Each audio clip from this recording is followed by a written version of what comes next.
All right, cheers, cheers. How you guys doing tonight? Wow, I'm sorry. Something in my eye as soon as I push play. That's kind of crazy. Good to see you, Chad. Thanks for stopping by already. Thanks to the Scotch for Dummies for having a good show as usual. And excited about they're doing this for the Patreons. They're doing this salsa exchange. And the guy I got, well, the person I'm receiving from is Lee, which should be interesting because she has been around as long as I can remember. I think she's one of the first people that got really involved with the Scotch for Dummies channel when they were starting to do like live interactions and stuff. So her and I go kind of way back with these guys for at least a couple of years, it seems like.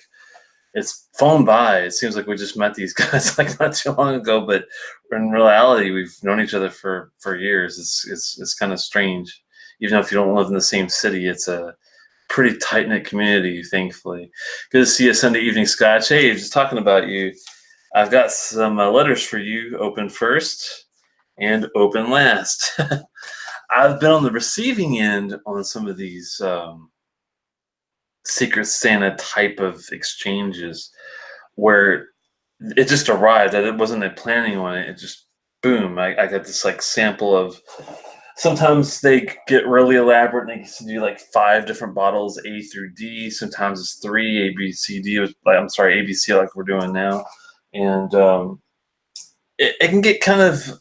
I think 5 is almost too much because the ones where I've done 5, it's almost too overwhelming. Where it's really tough to discern certain things, especially the ones I've done, which weren't just Scotch. They were like people were throwing in crazy stuff like brandies and gins and identifying which one's from Sweden versus which one's Scottish versus which one's American and all that. And it was a little much for me. I like this one. I think it's a little more fine-tuned to what people are really kind of looking for. And Michael and I talked. Michael Porter and I, he's the one on the receiving end of me. So kind of reached out to him. I'm just kind of giving some background. So in case you ever have to do a blind type of exchange, do your homework a little bit. It'll make the other person's experience, I think, a little more appealing overall than just sending them stuff without knowing kind of at least what they're into.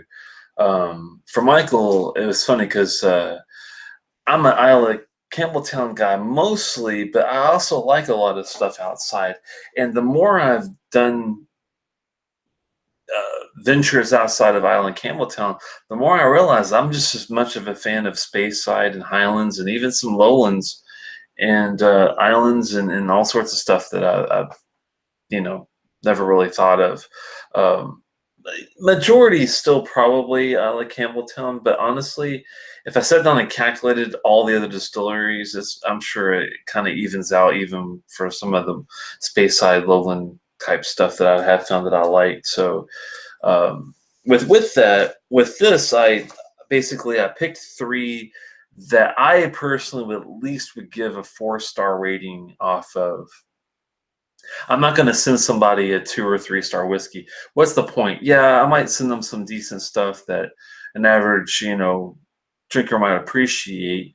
But I want it to be something special that they're going to remember at least somewhat. Even if they don't like it, like if it's not really their palate, their wheelhouse, I think at least they'll appreciate some complex notes, some really intricate things that are not just 1 or 2 dimensional. We're talking 5, 6 things that are prominent notes they can pick out on a whiskey. And that was what I'm kind of trying to shoot for with Michael. So what I did was I thought, well, I'll pick 3. I know he's a Highland / Speyside kind of guy. So I picked 1 Speyside that I really like. I picked 1 Highland that I really like. And I thought, you know what? To me, the lowlands are one of those underappreciated areas of Scotch, which doesn't need to be that way. They have some powerful tastes in there, and they can do it with age. They can do it with cask. They can do it just like everybody else does. I've had some Akatoshans that were nice. I've had some other distilleries from the lowlands that were spot on really good. And I picked 1 for him. So I thought, well, I'll write an open first message to give him an idea that he's going to identify, these types of whiskey. He's gonna identify some years. He's gonna identify some casks, some different types I picked. Like one is more straightforward, one is like a medium intricacy, and one is very complex where it throws different types of sherry, different types of oak, different types of all sorts of things. So gave him kind of a preview what to expect. So he opens that first, and then he tastes A, B, and C, and then he has an open last message he's going to have in his salsa package, and it's going to give him, okay, you know, these are the three Speyside, Highland, Lowland types. This is which one's which. This one identifies the year. This one's this one. This one's this year. This one's this year. And this one identifies the casks. And then finally, I'll give him the actual full-blown, this is the distillery, this is the age, this is the offering that I sent you. And that way he'll have, you know, 3 different ways to try to identify aspects of it, to test his palate and see, and his wife, what they can, you know, discern from what, and hopefully get a better appreciation for what they think might be a Speyside is actually a Highland, and what they think should be a Lowland is actually a Speyside, and vice versa. I mean, it's kind of crazy sometimes we get these distilleries and what they have to offer. It can be really surprising. So let me make sure I put this in the right envelope, because I am shipping this out tomorrow with tracking Michael, so it should be pretty fun. Good to see you, Juan. Thanks for stopping by. So with that, I'm kind of coming to a crossroads with my journey through Scotch, which is kind of bittersweet, because for me, even though I was looking at a lot of, well, let me get to that in a second. Michael says, I thought we couldn't be more stoked. Man, we can't wait. I really appreciate you putting much thought into it. We just tried similar from Matt. I threw in one curveball. Yeah, that's the goal, is to definitely gives people something they're gonna, you would think, at least appreciate, but also give them something that's a little different than what you think that they would expect. And I think that would I think that makes for an interesting taste. And great to see you, Stephen. Hey, always a great viewer. Stephen's been very generous, and we'll talk about Scotch generosity here in a second. It's unbelievable. Some of the things I've been able to just touch just by knowing other people that respect and appreciate really good Scotch. And it's been a hell of a great journey, and hopefully it keeps going. Well, to be honest with you guys, like when I started out, even though I knew about the Scotch for Dummies, Scotch Test Dummies, Rob, Whiskey in the Six, Malted for Montreal, Malted in Montreal, Swami in Quebec, Canada, and various other people, I kind of always been more of a writer. So I started my review process with distiller.com, and I've written over 200 reviews, which is kind of amazing that I've got to that level. I never thought I would get that crazy. I thought I might do, 25, 50. I never thought I would get into the hundreds.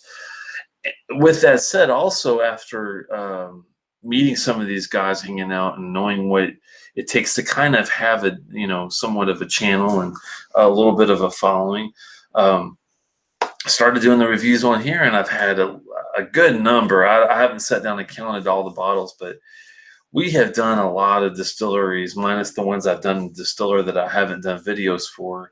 It's still been probably at least 100, if not more, because I usually do try to do 2 a week. And I've pretty much touched every major distillery. I'm getting kind of down to the weeds where you start getting into what I consider their single malt Scotch. I can't even talk. Single malt Scotches, which is a tongue twister in itself. Single malt Scotches, but they're also single malt Scotches that are used mostly for blends. And that's when you start getting into what I consider the weeds. You've been gardening, and now you're getting into some like heavy weed stuff. You're not sure if it's worth it. And that's where I've kind of come. I'm not a business guy, I'm an IT guy, but I know enough common sense to know about risk versus reward. And that's where I've come into my Scotch journey specifically. Starting off with Isla, just off a sip, I started off with Laphroaig and Lagavulin and fell in love right away. Made my way to Campbelltown and loved Kilkerran and Glen Scotia. Kept going and made my way to a lot of good space sites. I love in Highlands too. I love Glentronic. I love Ball Blair. Made it to and even some thinner whiskeys that I'm not a huge fan of, like thin mouth coats like Glengoyne, but I can appreciate the flavor, and especially like the teapot and some of those specialized cast strength whiskeys they offer. They're really good on the taste, even though they're a little thin for my mouth coat. But venturing off from there, I even going to lowlands and getting to some Auchentoshan, Bladnoch, and some other ones that were really surprisingly good.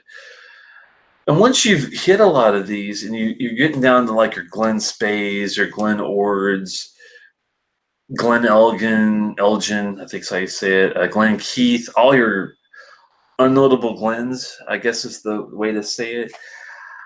It's risk reward time. I mean, do I want to spend, even if it's only 30, 40, 50 bucks for a bottle, I've got, 30, 40 left that I've had samples of a lot of these before. And unfortunately, a lot of these distilleries are going to be hitting at the 2.5 to 3.5 if I'm lucky ratings, and I would be churning those out like like it's easy. But is it really worth all that? It's a lot of money. I mean, every bottle you see back here, believe it or not, with the exception of one, was a gift from Bob H, the classic cut from Macallan. Every bottle in here I actually bought with my own money. I can't think of any other gift that I've received other than that one bottle. Now, samples are different. Now, Stevens, Connor, Lee G, Paul, all those guys have been great at sending samples, and I kowtow and very much appreciate all of them. But as far as my own personal expense over time, has been pretty considerable, because I have shelves that go on forever this way that you guys can't even see. So my whole point is that, and thanks for joining Whiskey Pilgrim and Loch Ness. I'm getting off my soapbox here in a second. But I've come to realize, after spending time with KB and spending time with the dummies and learning about the Scotch Malt Whisky Society, it's kind of time, I think, to get a membership and focus on those bottlings, because I'll be honest with you, and I've had their 3-year offerings from like Eden Mill, which is a new distillery.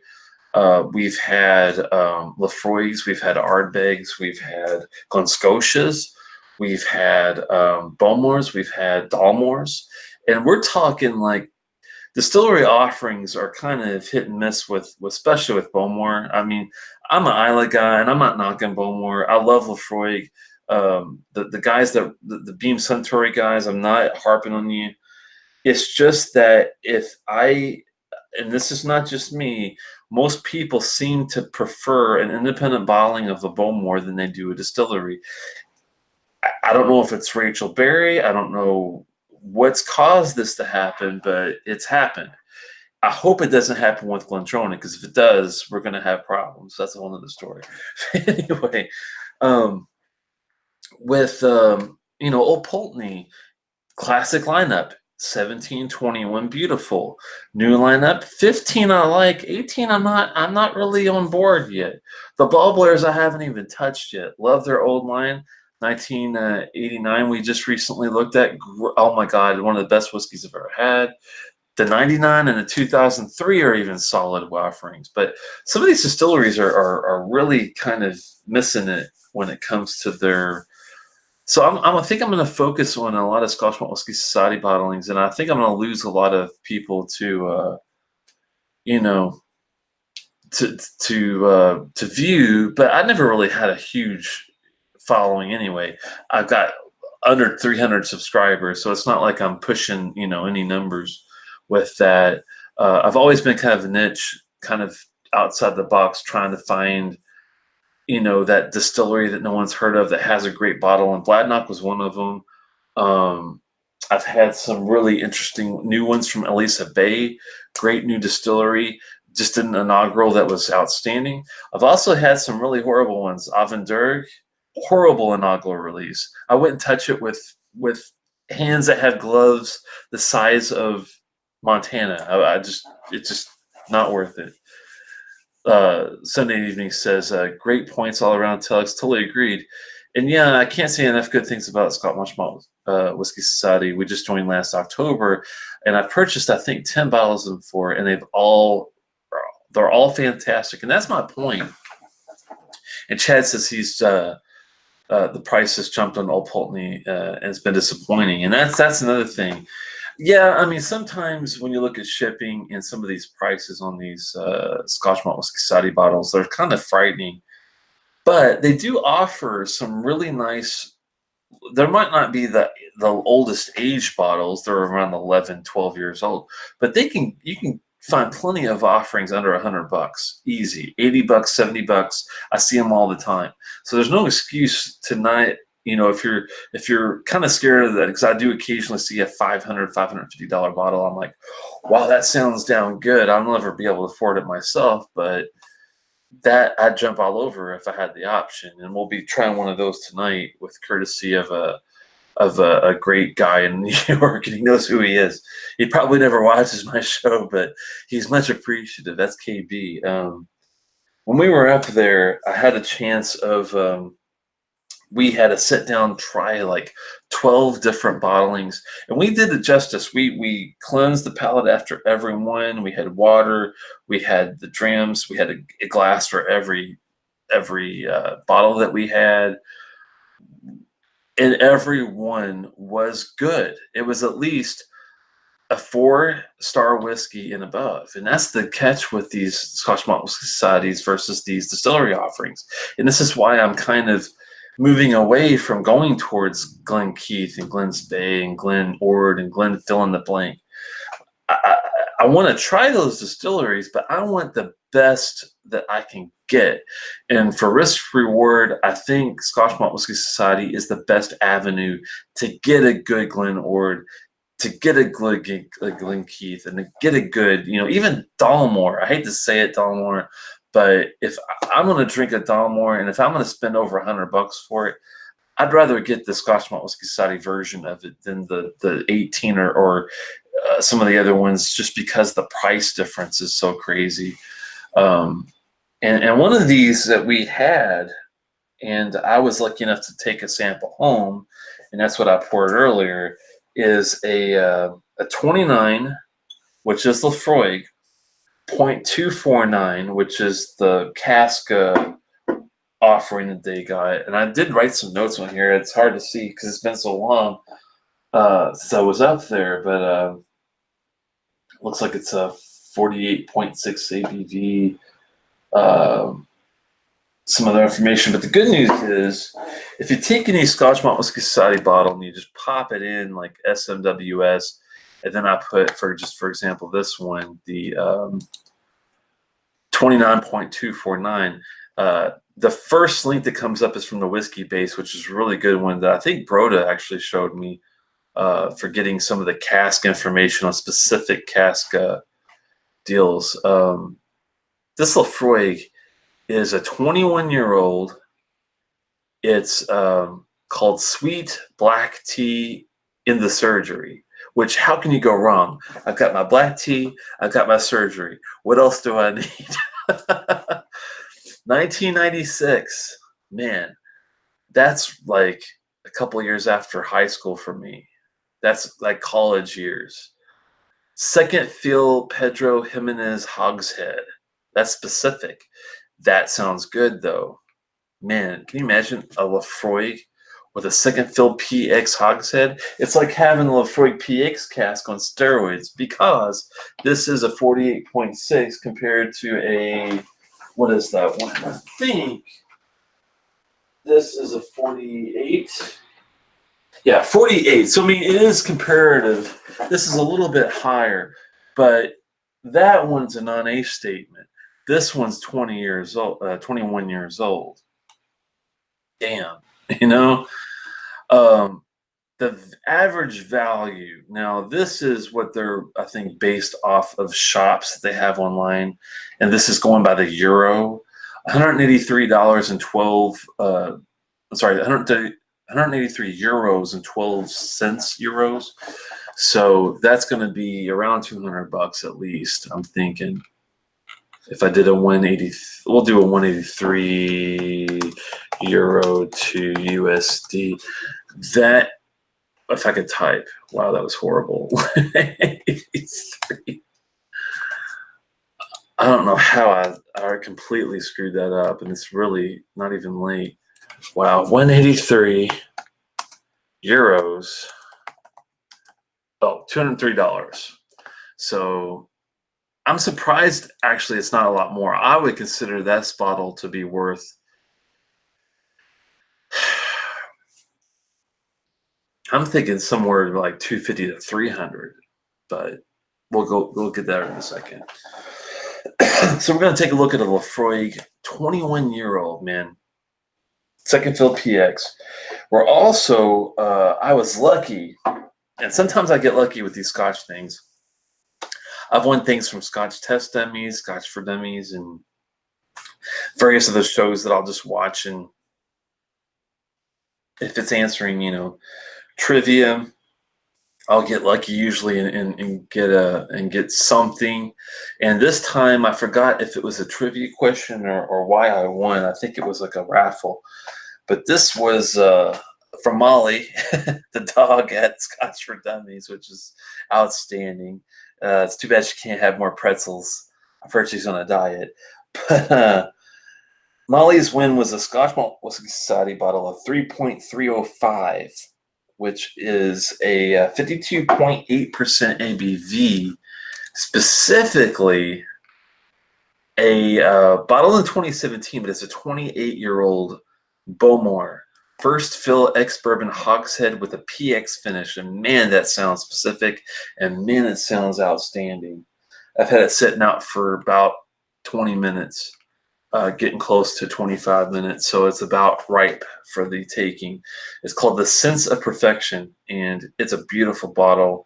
All their old school bottles look really nice. God, I wish I could afford these. This one is average value. It states it's 346 euros and 59 cents, but the lowest price found online was 549 euros. That's crazy. That is expensive. That is up there. But for 28-year-old whiskey, I'm not surprised, to be honest with you.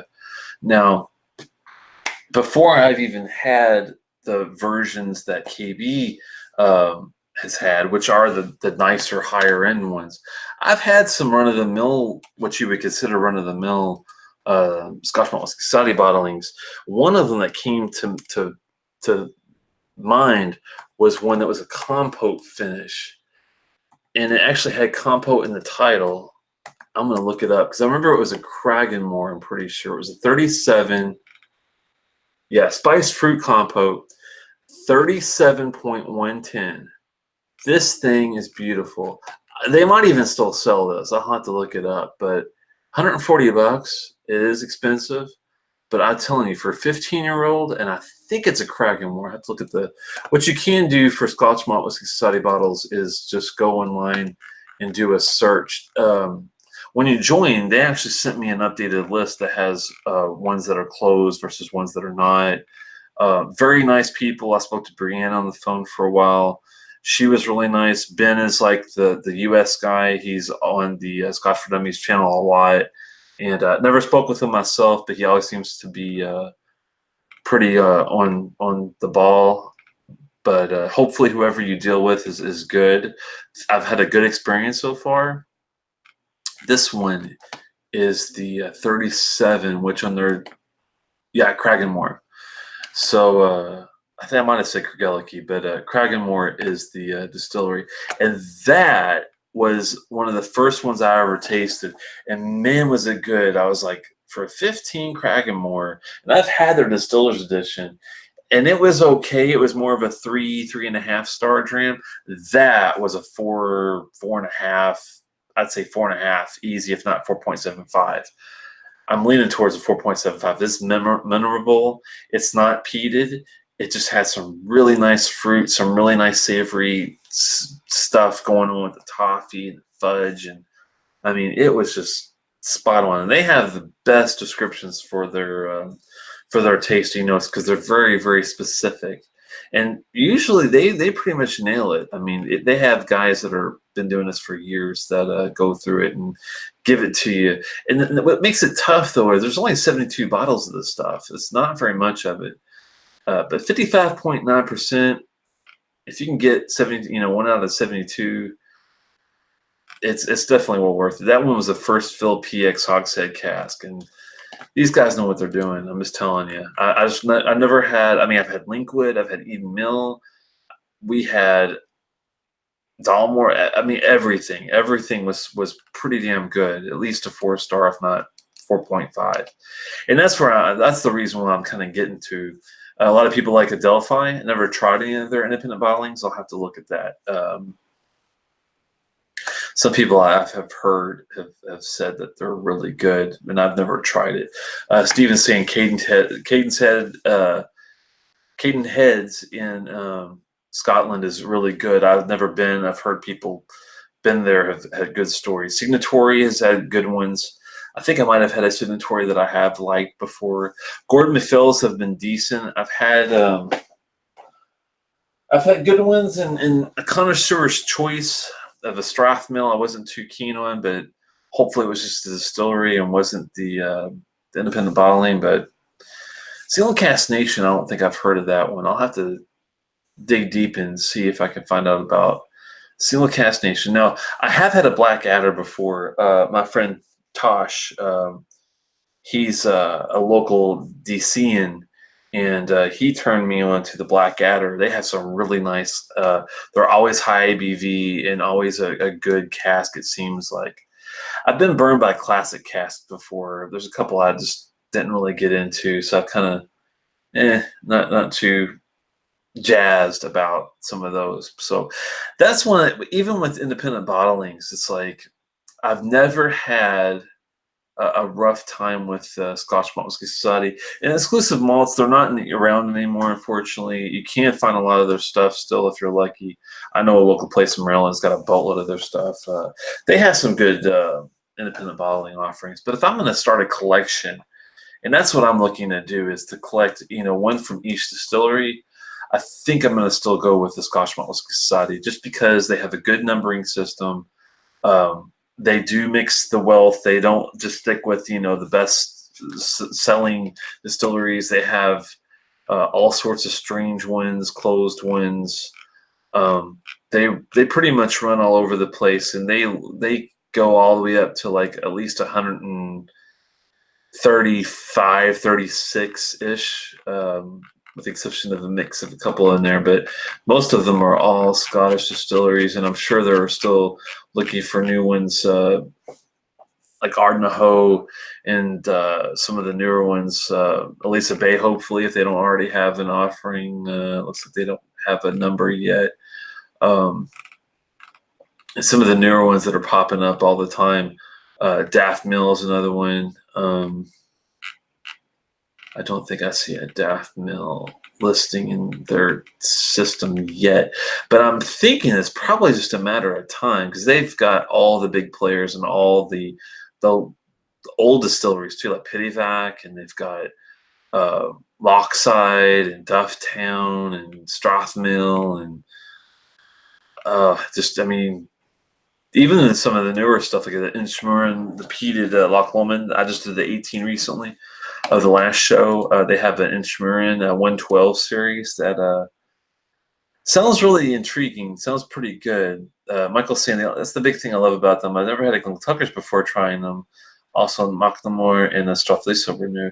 Yeah, see, the Strathlisla that I've had was a distillery. I'm sorry, I take that back. No, it was independent, but the independent I had was not all that great. It was actually barely blendable. It was rough, and I think it was a Gordon MacPhail's connoisseur's choice. I had to go dig out the bottle.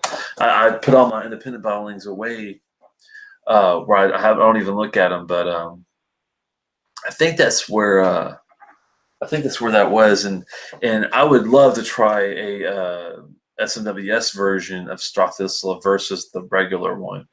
Hey Lee, good to see you. Thanks so much for joining the channel. But talking about Scotch Malt Whisky Society and getting kind of in tune with doing some of their stuff.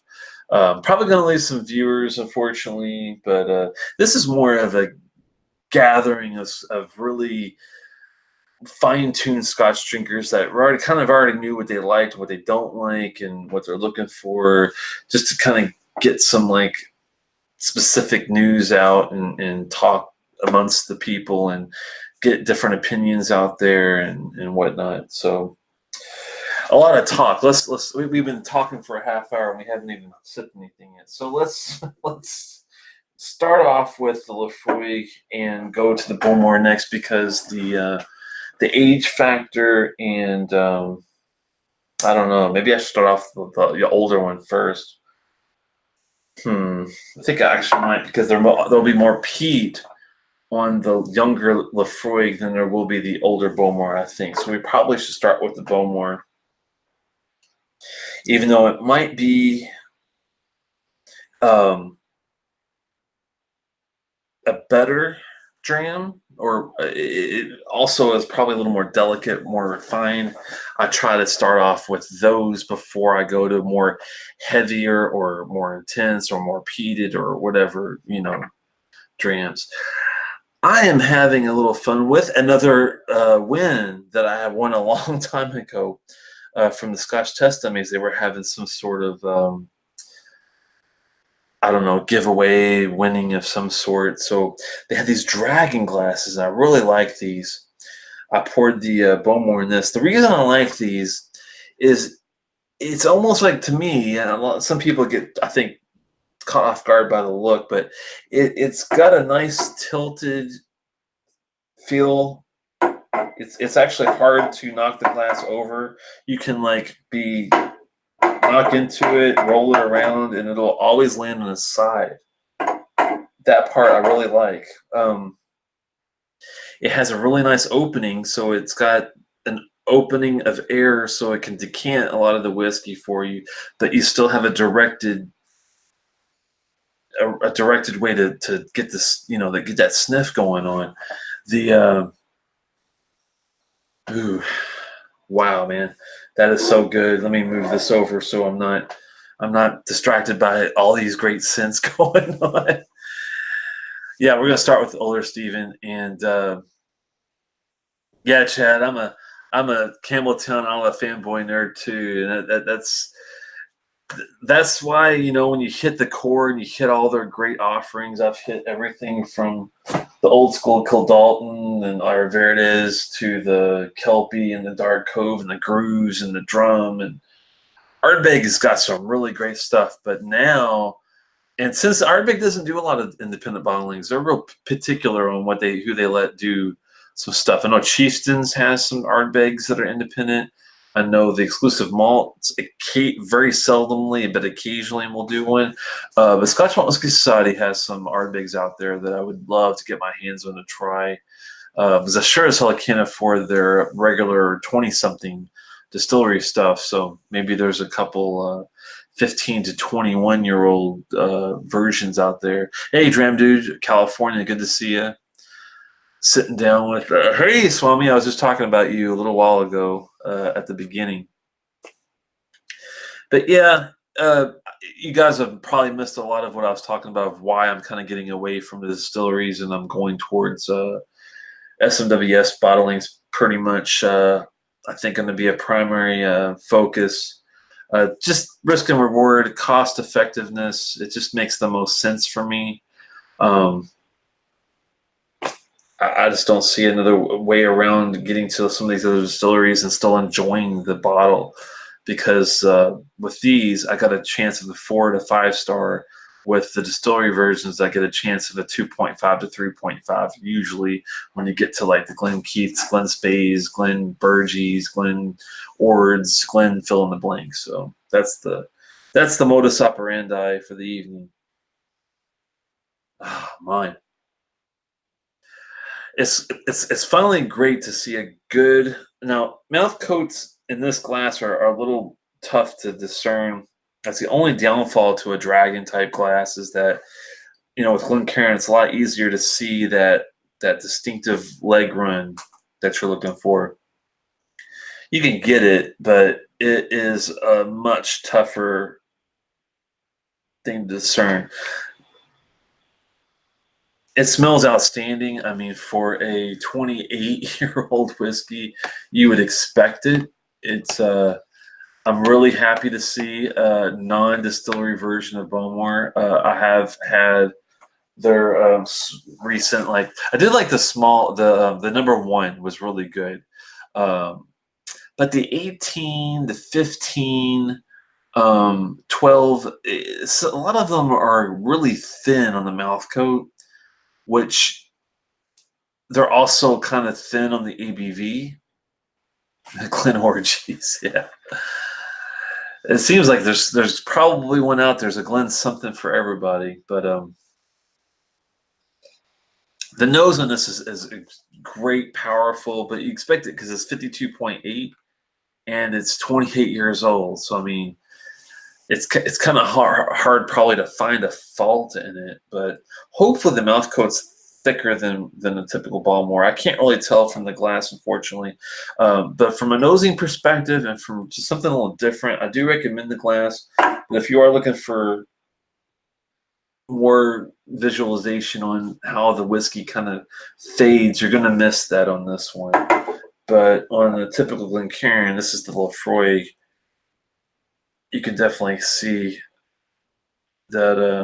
I mean, these higher ABVs pretty much, they don't run very much at all. They have a pretty defined line that they just hold, and that's it. So that's what you're going to get with these. That's what you expect to see. And if it is going to run, you want it to run really slow and define, if you can get that. Nose is all over the place in this Bowmore, in a good way, in a complex way. I mean, you get everything from, it's going to sound strange, but it's a lot of creosote in here. And for Bowmore, you don't really typically would think creosote. That's more for your more heavier Ardbegs and old school Laphroaig stuff. But this is got it. And it's also got some Glen Scotia-esque, 15 especially, aspects of like cola.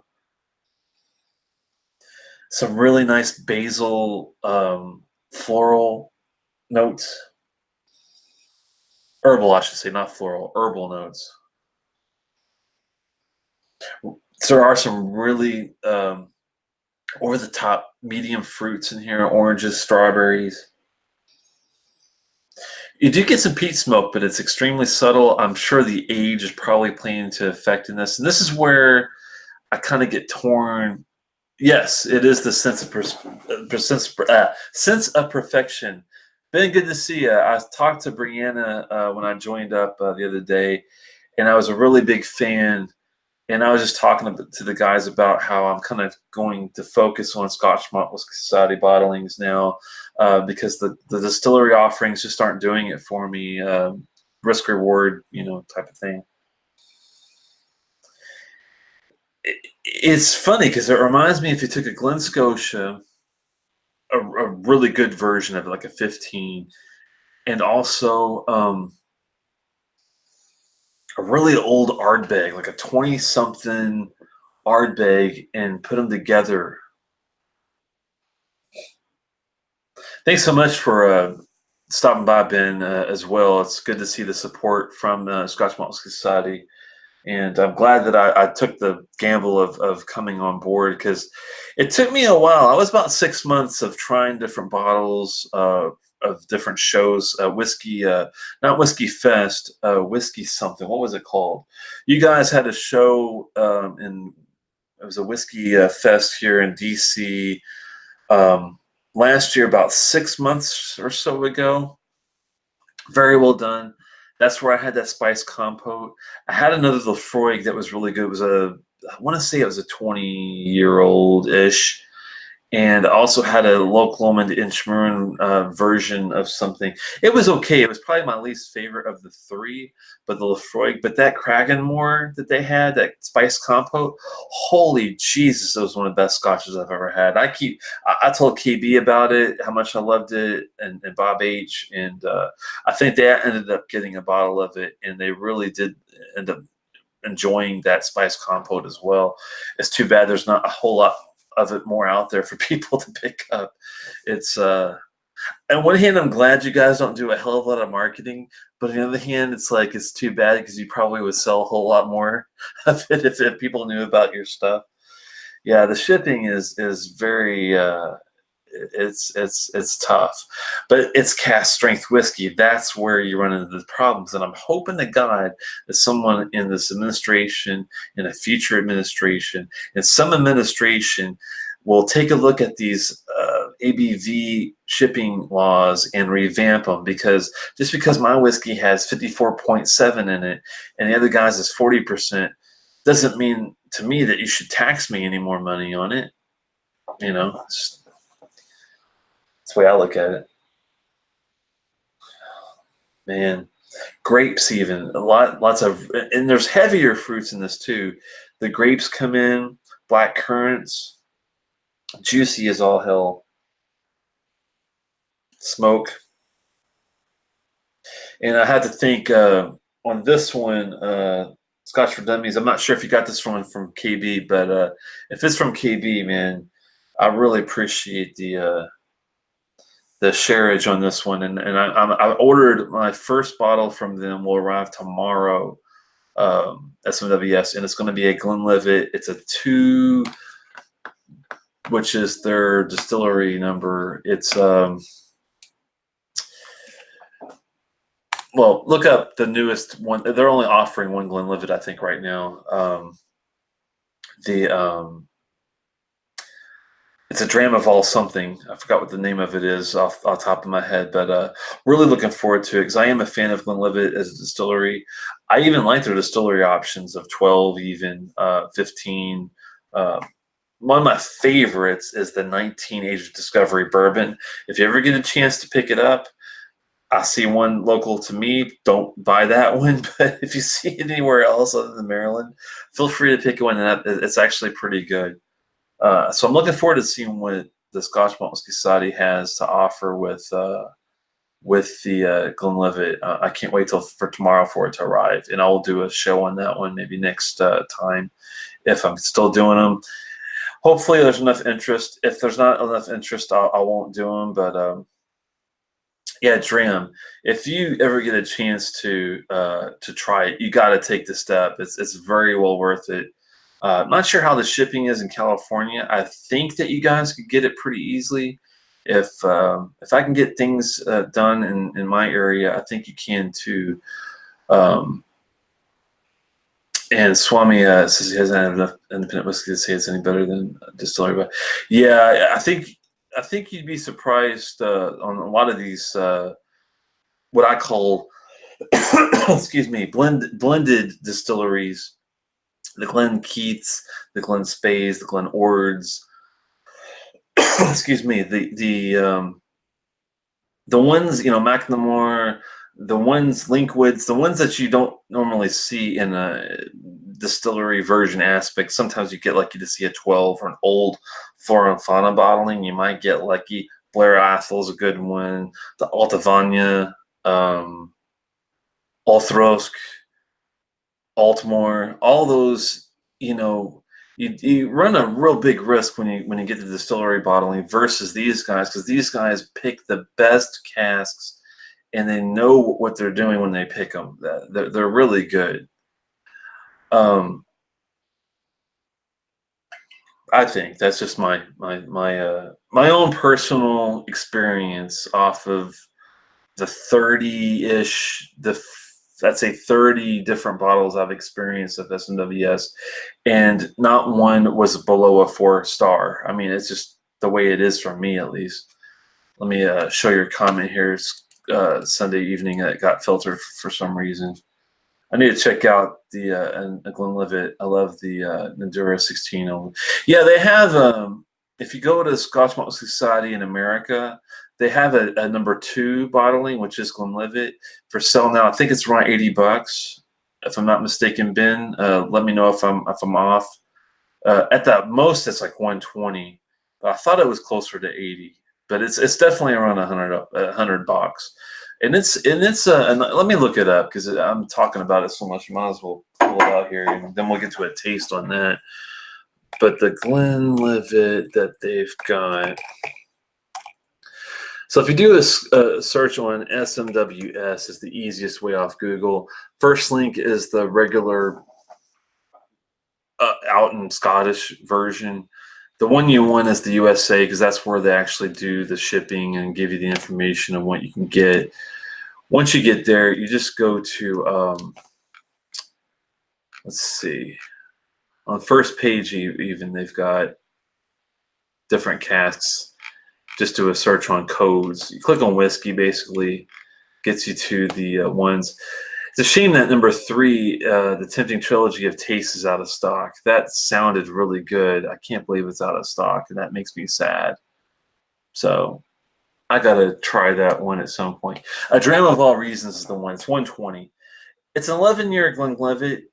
It seems like it might be a little high, but you got to take into account its cask strength and its a specific selection. It's not like a run-of-the-mill 12-year-old whiskey by any means.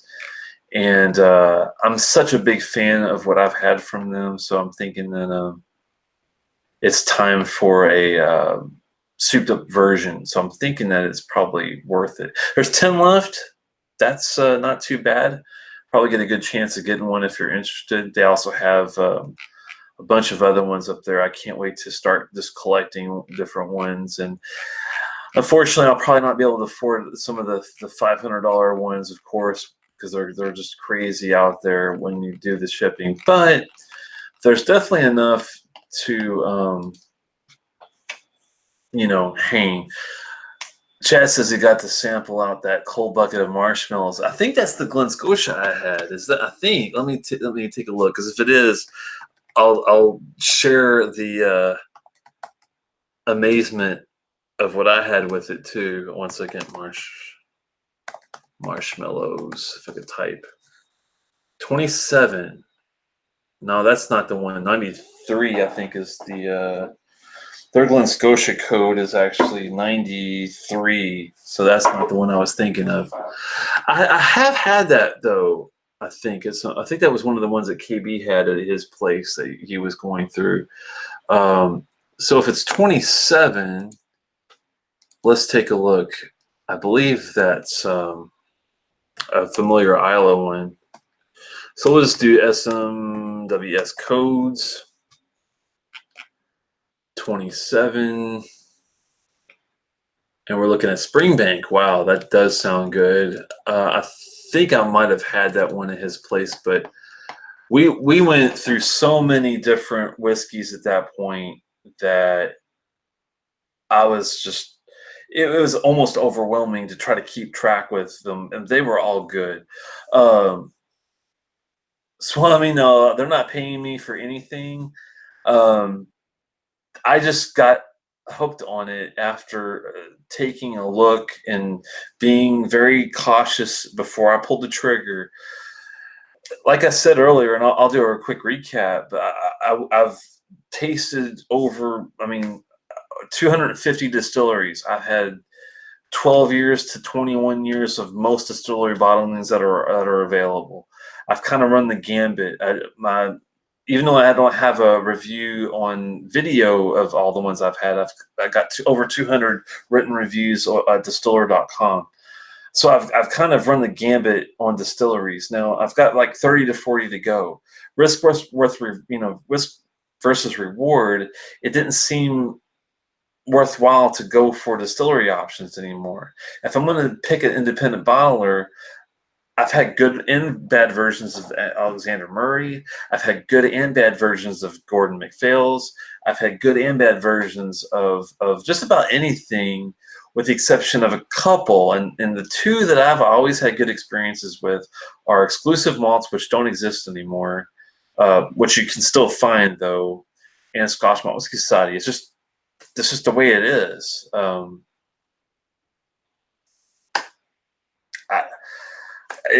just, I just tell it how my subjective opinion is, and after having 30 different Scotch Malt Whisky Society versions, and they range from 3 years to 30 years and plus, probably, I've yet to have one that disappointed me, that was below a 4-star rating. Just the way it is. Yes, it is expensive. I mean, you do have to shell out a little bit more, but for what you're getting no color, you're getting no chill filtering, you're getting an age statement, and you're getting a cask from a distillery. It's known. Yeah, they put a number on it, so you kind of, experience it before you know who it's from. But if you want to know who it's from, it's just the way it is. I'm excited. So after I pulled the trigger, I thought, you know what? Let's focus on this for a while and see where it takes us. I wanted to start with Laphroaig, the number 1, but they don't really have any available right now. But after talking to Brianna, she told me that they do kind of change things up. They do revolve around lots of different distilleries, and thankfully there was number 2, already available. So for the collection, for my own personal bottle, I started with number 2, and we'll get that tomorrow and go from there. So let's go back to the goods, man. Been nosing this to death. It's time for a sip.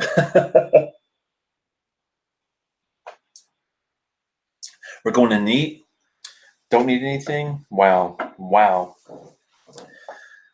It's just amazing how much flavor they can find in this cask. And it's so intense that it brings out flavors that I normally wouldn't even talk about. And creosote was one of them. That was the first thing off the nose.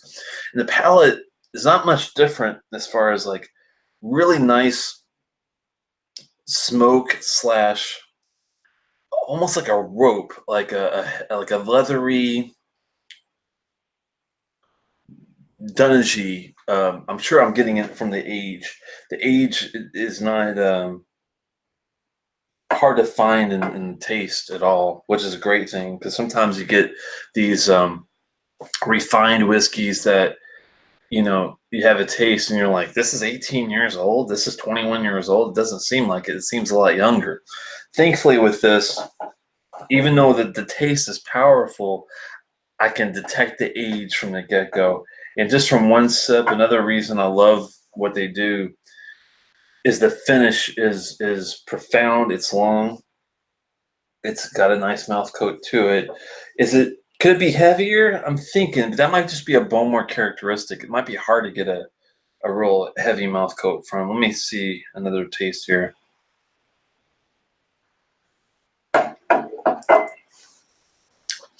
It's medium. It's not heavy like a Kleinleach, but it's not thin like a Glengoyne. It's wow.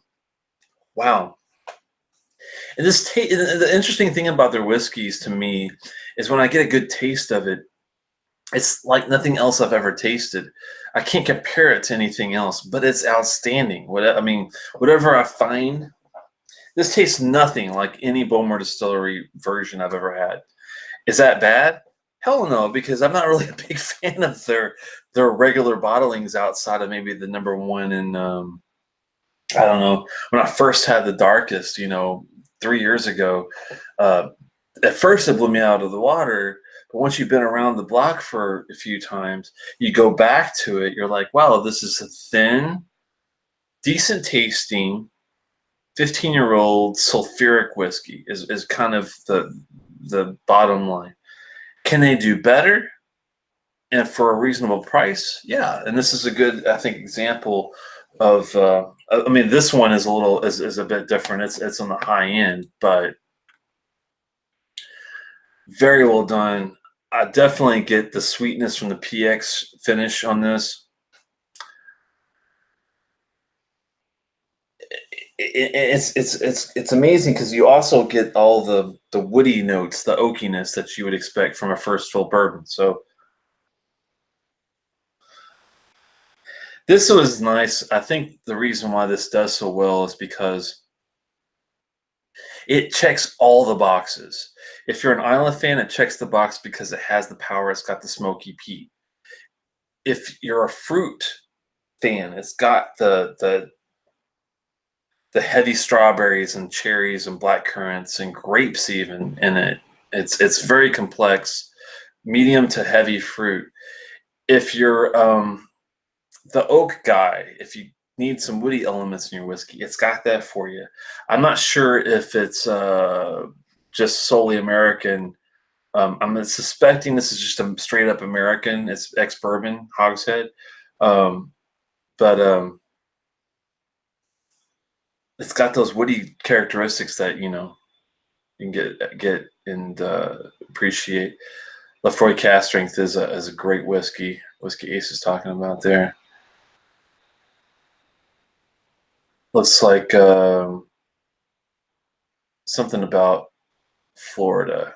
I missed some of the other earlier comments. Sorry, I was trying to catch up there. Anyway, just the right amount of peat and smoke. Oh, that's what you're having. That's a classic. It's hard to go wrong with a Cast Strength 10, man. And you really don't need to put a lot of water at all in it. Maybe a couple of drops if you. I mean, literally. Yeah, this is still the sense of perfection.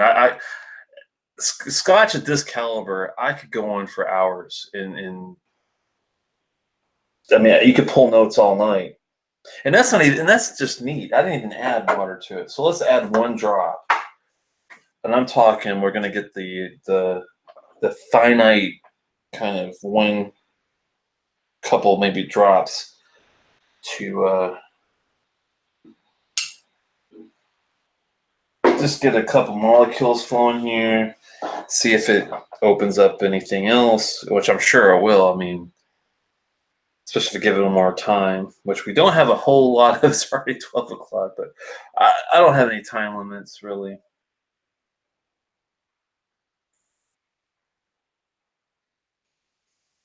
That simmer a little bit. Let me unfilter your comment there. Swami says he's been enjoying his Jack Daniel's Barrel Proof. Yeah, it's PX finished. I have to check, but I want to say 2 years and a bodega cask, which is American oak XP. Yeah, I was going to say that's what I got. I wasn't getting European oak from it. I was getting pretty much straightforward American oak. So I'm glad that I was able to pull that out. And yeah, I have no. I can't complain about anything. You guys have killed it on the age, 28 years. You killed it on the cask influence, first fill ex-bourbon hogshead PX finish. You've killed it on the ABV, 52.8. You've killed it on the presentation. You've killed it on the notes. I mean, it's expensive as all hell, but now I'm not filtering your comments, Swami. It's an automatic filter that the chat does when people send stuff. I don't have any filtering turned on. It's just whatever the YouTube basic crap filtering is. No, I'm not monetized, man. I wish. I don't know if I'll ever get. I don't know if I'll ever get there, man. I'm not even 300 subscribers. It's sad. Yeah. I'm a niche guy because I like to be specific on what I like, and I don't go into the. I'm not going into the weeds too much anymore. I think after finding and experimenting with a lot of these types of bottles, it's just risk reward. That's my new line. Risk reward. Oh man, I'm hoping to find a decent Scotch Malt Whisky Society place in Maryland. Now I know that Jack Rose does a lot of business in DC. Haven't been there yet, myself. It's a little far. I do work in DC, but home for me is near Annapolis, which the closest thing we have to a decent whiskey bar is a speakeasy that has maybe, if I'm lucky, a Talisker 18 and a Lagavulin 12, but they don't really get very adventurous other than that. But with finding an audience, I don't know, man. I don't think there's an audience for me. But we'll see. It's, I just tell it like I see it, and thankfully, I think the differences with me and a lot of guys is they like just to get lots of different things, even if it's just run of the mill stuff, and that's fine. I just after you've had all of it, it's like, will I ever buy another bottle of Benoit 10? Probably not. There's just no reason to once you've had it once, even the Curiositas or whatever other version you come up with. Just start reviewing overpriced whiskey and you'll blow up. I doubt that. Uh, no, I mean it's not about our price. I'm doing this because I like the quality. I think the quality does speak a lot to what I'm getting. I know Swami was saying he wasn't blown away with it, which I'm not saying you have to be blown away by every bottle, but if you're rating them honestly, I'm surprised you'd ever rate a Scotch Malt Whisky Society bottle lower than a 3.75. You might find an occasional 3.75, maybe a 3.5 even. If you go into like the grains and some of the other stuff, I'm not saying that because I never tried it. I'm not a grain fan, but if you stick with what they do best, I don't see how you go wrong really. But I mean, they even might. I know they kind of recently got into rums and other things, and if that's what you're fancy, then I'd say give it a try because I haven't been misdirected by their regular stuff. So love the nose, love the palate. Let me go back to the finish. Mouth coat is the only thing I'm going to ding it for.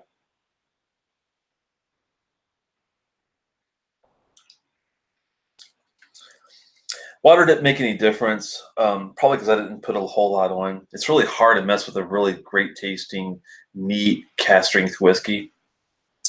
And this is where it's at. It's got some really nice tobacco back end notes now off the water. Tobacco and dark chocolate, fudgy.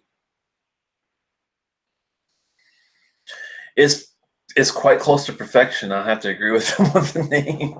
It's hard to. The only thing I wish it was different, and I think it might be an aspect of the cask, is Bowmore is a thinner mouth coat just than the other ones. I think that might be what it is. I don't know, but at least it's medium. It's not thin as their typical stuff, so they did bring it for that. Thanks a lot, Chad. I appreciate the comments. Swami says, start having annoying reps on his guests and offer Patreon only content and say shit like we're a community to beg people to buy our coins.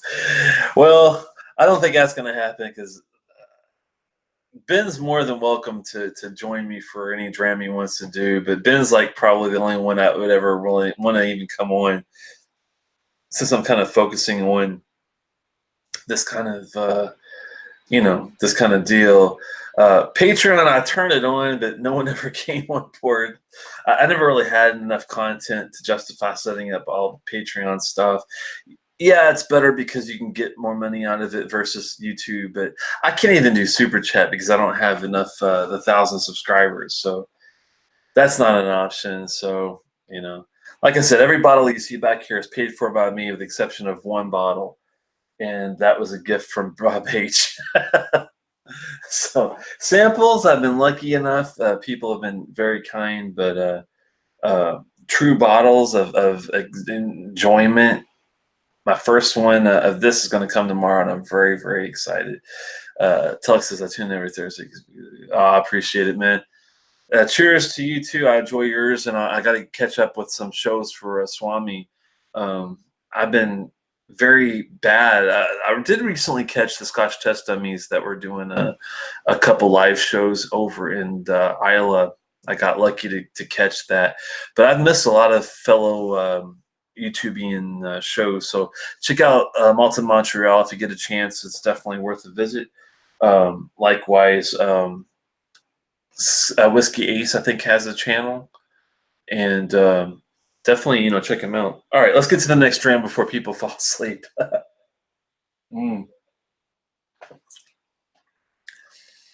The finish is good. Let me see how long we're getting on this one. This is with a little water too.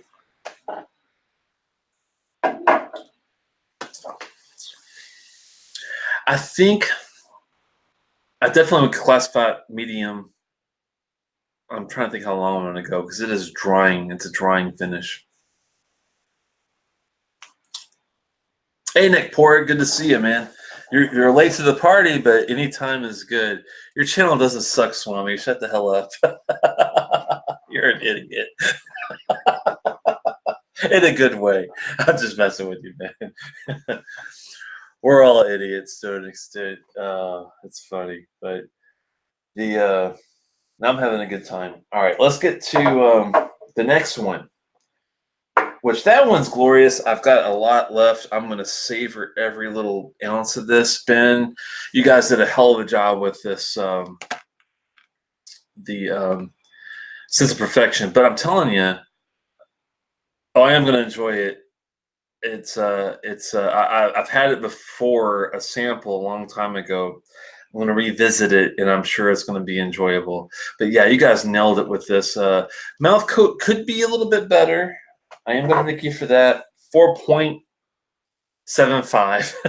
I'm not even probably going to bother rating these anymore because it's nitpicking. I mean, once you get to this caliber of whiskey, once it's beyond 25 years, and once it's beyond ex-bourbon with some sherry finish, and once it's beyond 50% ABV, and once it's beyond being chill filtered and colored and all that crap, and once you've got all past all that bullshit, you get to real whiskey, and that's where we are in this, and I can't really bitch about it much. It's enjoyable. Very much a fan. I'm glad I won. Thank God. Hopefully I win again. Something else comparable. All right, let's go to the Laphroaig. This one was definitely courtesy of KB. Our little venture out to New York for a get-together, sampled a boatload of bottles, and they were all pretty damn good. I didn't have a bad one. Even the 3-year-old Eden Mill, a new distillery, fantastic. The Linkwood was another young one. I think it was a 3 or 5-year. Appley, crisp. It was young, but it was vibrant. It was tasty. So let's look at this one. This one is a bit different. This one is a little definitely more affordable, thankfully, but still on the high end. It's a couple $100. But for a 21-year-old, sweet black tea in the surgery, Laphroaig second fill PX hogshead, 230 bottles. They still, I think, might have this. Don't quote me on it. 48.6, lower on the ABV, but still, I think it's going to be quite enjoyable. So let's have a little palate cleanser. Tell me what you're drinking. I know you guys are still drinking. It's only 12. It's still early. Haven't seen Mom around. Hopefully, Mom, you're doing all right. If you pop in, check the after show at some point. For her, it's hard for her to get in because she's higher education administrator. So only 9 here. Oh, that sucks. Oh, well. Oh, only 9 o'clock here. I gotcha. Springbank 10. That's a classic. Springbank 10 will go down in history for me as one of the best drams ever because the first time I ever had it, I found this. We were visiting Maine, the state of Maine. Beautiful place. I know if you're not a big cold weather, outdoorsy kind of guy, you're probably not going to love Maine, but I like it. Went up there with the family on a trip, got in the ocean, swam in Maine. It's cold, but it's fun. And enjoyed it. I never swam in the ocean before until I went there. Hell, if you're going to swim in the ocean, you might as well do it in fucking Maine, right? So, hell, I'll do it with Swami up in Montreal if they had actually a coastline up there. Anyway, went to this really nice restaurant. Well presented, great food, great staff. And they even had a whiskey list. And I'm looking at the whiskey list, and I'm looking at the run-of-the-mill Macallans and the run-of-the-mill Balvanys, and I'm like, What do you guys have that's, off the beaten path a little bit? What's intriguing, interesting? Springbank 10. Wow. I've heard of it, never had it. Um, Looking forward to trying it. I think it was my first one. And luckily they poured it in a like a highball, like a big glass, like a wine tasting glass. And the bartender must have not known much about it. It was a fresh pour. It was he opened the bottle. I guess they don't sell much of it. He gave me like a 6-8 ounce pour. It was insane. It was like the biggest. It was bigger than wine pours that I've had before. I was like, wow, my eyes got all big. I'm like, I didn't say anything, but I'm thinking to myself, this is going to be a glorious meal. And I had the best dinner, and I had 2 glasses, maybe even 3, of the biggest pours of the damn Springbank 10 I ever could realize. And I loved it so much that I bought my own bottle when I got back home.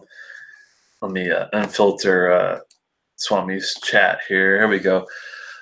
Looks like Neck Pour is having a Red Breast 12 cast strength. See, now I'm not an Irish guy yet, but I've heard that Red Breast and Middleton's where it's at. And if I had to take a try on an Irish whiskey, I think I might start with a Red Breast 12 cast strength. That sounds damn good. Oh, you're gonna go in July to Maine, Swami. That sounds cool. It's really fun up there, man. I want to go back. I went to Algonquin, which is like a little beach community up there. Stayed for like 4 or 5 days and had the best lobster rolls. Oh man, I'll get eat those every day. I wish they had them down here in Maryland. We have great crab cakes, great crabs, blue crabs, but soft-shelled crab sandwiches. But if I'm also a lobster guy, and if you want lobster, man, Maine and Massachusetts are both. The interesting thing about Maine is they have the cold lobster roll there. I prefer the Massachusetts warm lobster roll, though. I like the warm ones for some reason. I don't know what it is. Sunday says that Maine is just one of the few states I haven't been to. Yeah, you need to get up there, man. It's all sorts of people are friendly compared to Massachusetts and Maine. No offense to Massachusettsans, but Boston is not the most friendliness, but Boston is more friendly than New York. I will give you guys that. I can't stand most of outside of KB and Bob H. I can't stand a lot of the New York attitude. But thankfully, there are some in New York that make it outstanding and in great hospitality. It's kind of weird. That's like anywhere you go. So I'm going to get your ass down here to where I am if you like crab, man. We have the best crab that you'll find probably in the world. It's outstanding. But yeah, Boston I definitely prefer over New York any day. But Vermont and Maine is where my heart is.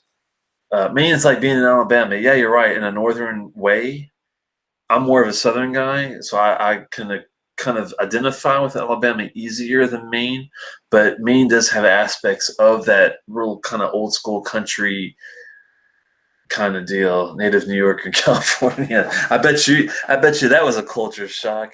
California should be annexed by another country, but don't get me started there, man. I'm not going to talk politics. I can't go there. It's too early. We gotta get. Wow, Swami goes to Vermont 7 times a year. Wow, man.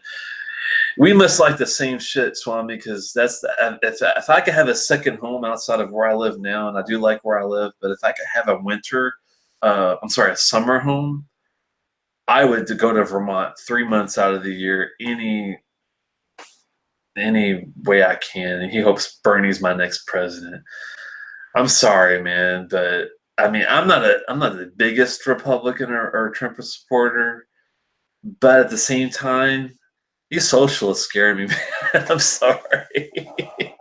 I'm not going to get talking politics here. That's a bad idea because I know I'm going to piss off somebody. The DNC will never happen.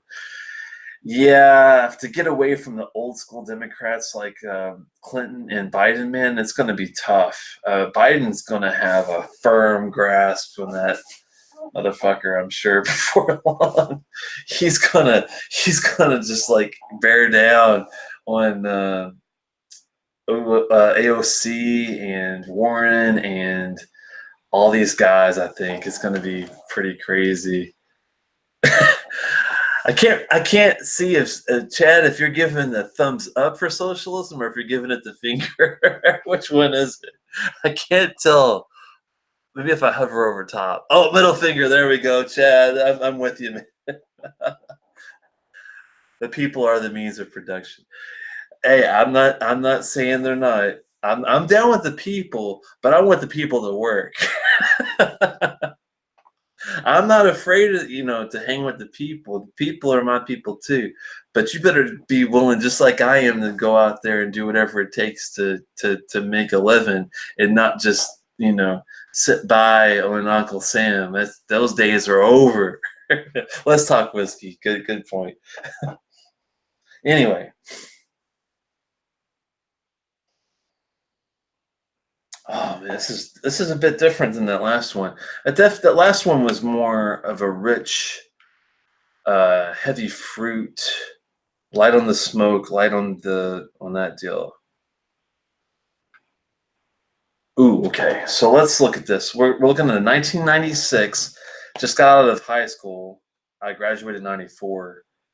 I was in college then 96. 21-year-old. Sweet black tea in the surgery. Man, that sounds...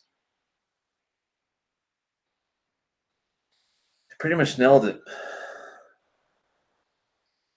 Because like Laphroaig, the TCP iodine aspects come out full force, but in a refined way, because that 21 years tapers down.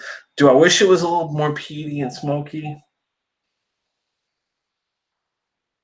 A little bit, yes. I appreciate that real thick black tea. I do. It's definitely there. And the iodine TCP, thing is still going on. Let me unfilter Swami there. Swami is going to have my filtering click button on the ready. Second fill PX Hogshead, man. God, it smells so good. I wish I had 3 bottles so bad. And I don't want to come off as an SWMS fanboy by any means, because I don't even have a bottle of theirs yet. Should be here tomorrow. But I'm just saying, by what I've gathered and what I've experienced.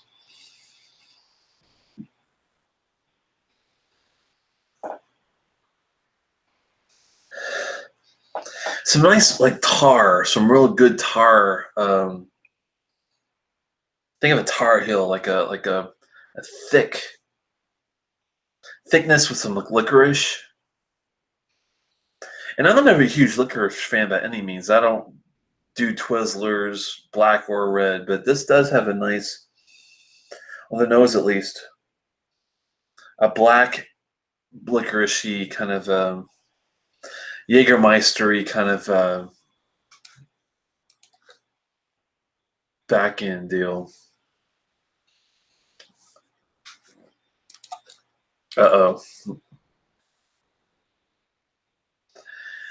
Yeah.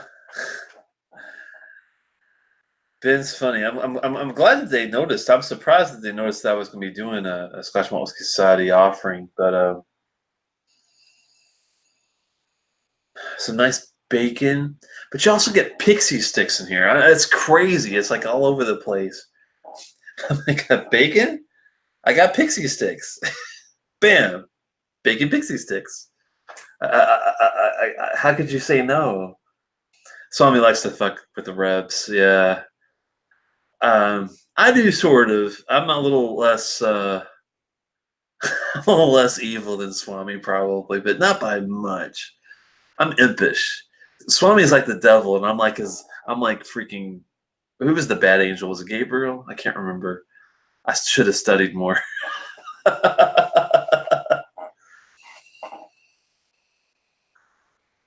Car salesman of the whiskey world, yeah. No, I'm with you there.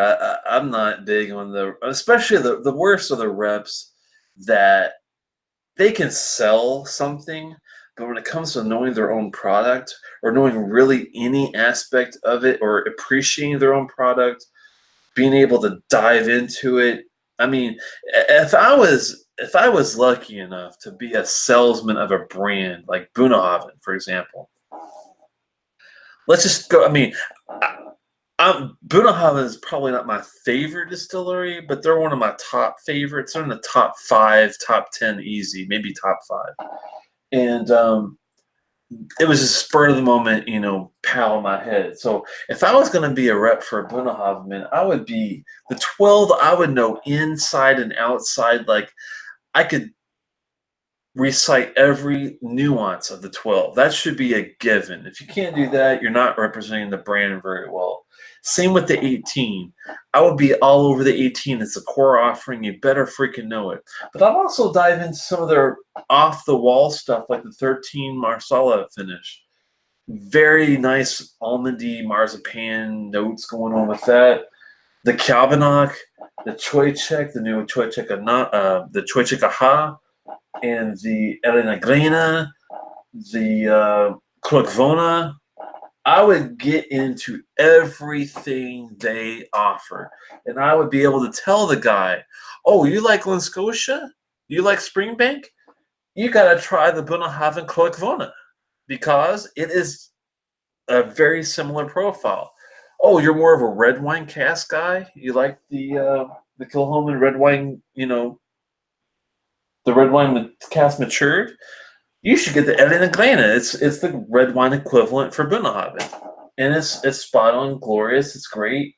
Good ABV, if I remember correctly. It is a Travel Retail exclusive. It's harder to maybe nab, but you can nab it. You can nab it online. And a true 1 liter offering. I mean, what the hell else do you want? But that's what these guys should be. They should be not just evangelists. They should know the product inside and out. They should be able to tell you every little detail about it, get excited about it, but not bullshit you, None of this, you should just buy my whiskey because it's known, it's got an age statement, and yeah, that shit doesn't fly with me. I don't care if it's got a 12 or 21 on it. I care what it tastes like, and if it, is satisfying. If it's not just, I can appreciate a decent ex-bourbon only cask. The Glencaddam 13 is a good example of that. But if you can give me a little sherry, whether it's Oloroso or PX, I don't care. If you can give me a cask finish like a Marsala or Amontillado, great. Give it to me. Give me something a little outside the box. DHS says most of them are on average younger and hired because they haven't added 20 pounds of whiskey belly. Yeah, that is a definite. If you don't have the whiskey belly, man, I don't know if you've had enough whiskey yet. If you haven't, and what gets you is not the whiskey; it's all the what's the word for it? The extras, the chips, the pork rinds, the Slim Jims, the Biscoff cookies, the extra, the stuff that adds on top of it. That's what gives you this extra oomph. Great bonfire, campfire with a barbecue. And this is a Carolina style barbecue. This is not overly sweet Kansas City, Cincinnati. This is more of a savory Carolina barbecue on this Laphroaig. Spicy, not as spicy as a Texas one, but just the right amount of sweetness and heat.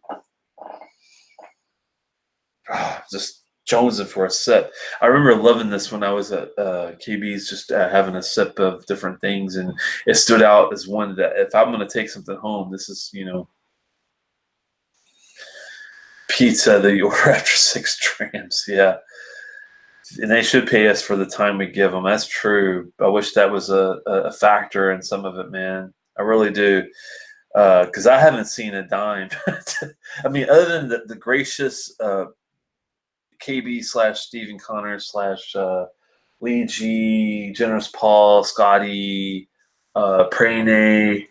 You guys know who you are out there that has been very gracious in their samples. Other than that, man, it's all this pocket right here that is coming out of.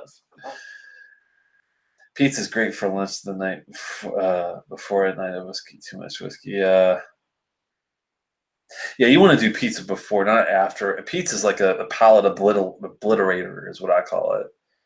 And if you ever want to see someone having a bad palate from pizzas, Food Quick, he had a really good show once where he cooked himself a pizza and it really screwed his palate up for the entire night. Definitely don't do that. Eat your pizza the night before, stock up on bready carbs, and then have your whiskey. But it's kind of hard because I try to stay away from carbs if I can because I already have triglycerides, but we don't want to go oil.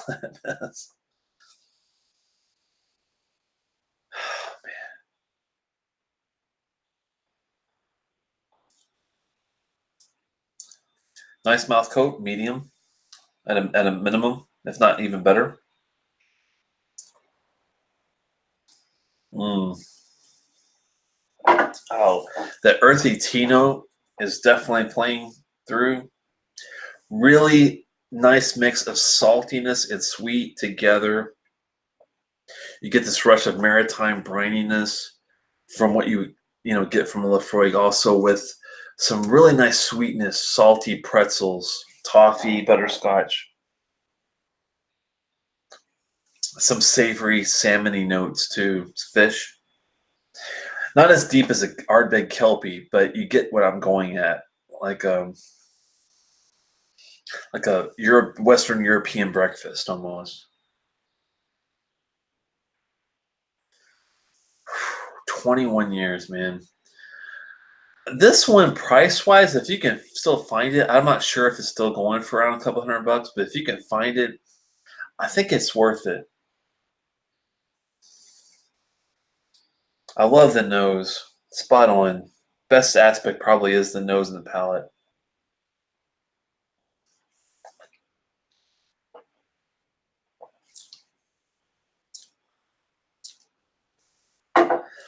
It's funny, this reminds me of the Kelpie from Ardbeg a little bit, but it has more intense, like a grapiness, not a light grape, a white grape, or even a red grape, more like a purple Concord grape.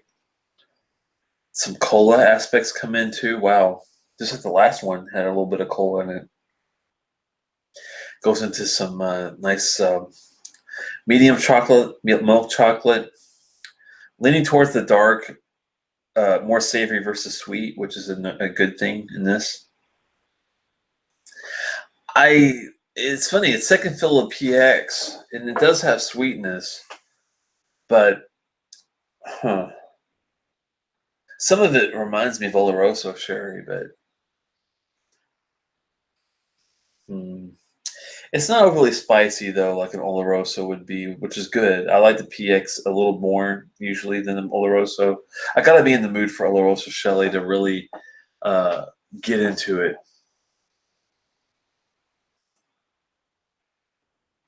So I prefer the PX, I think.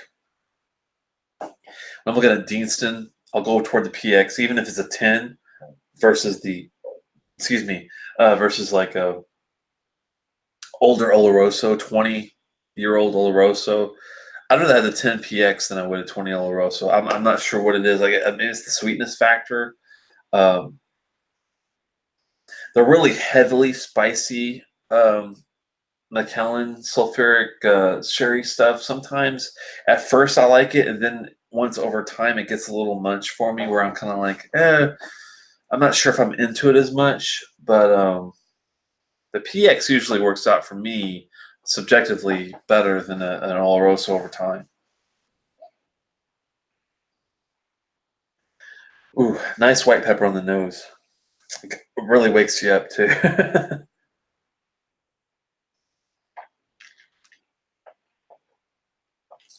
Mm. Wish you had a little bit of a heavier mouth coat, but black pepper in there too. We got white and black pepper. white on the front end, black on the back end.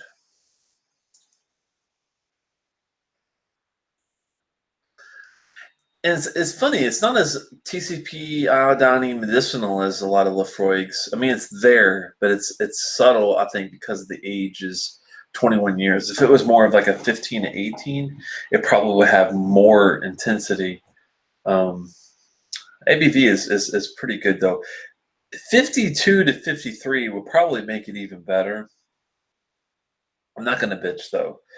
4.5 to 4.75 on this one as well. And that's why I kind of switched because, even though these are samples, I've had multiple multiple ones of the same cast, the same exact offering, and they've always been consistent, no matter what sample it was, which bottle I had it from, and which time, if it was before or now. They're all pretty consistent, I have to say, which is another reason I really like what they do. So kind of hard to go back once you've got into, once you make that step, that investment, because it's not cheap for, getting a membership, the shipping. It's quite a step to push your chips in and be like, okay, I'm all in on this one.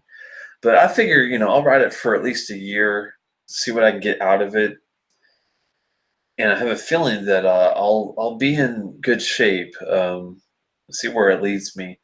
And even in the distilleries, like I said, that I'm not really too into, whether it's a Highland, Lowland, or whatever. They've always had good representation when it comes to SMWS. So,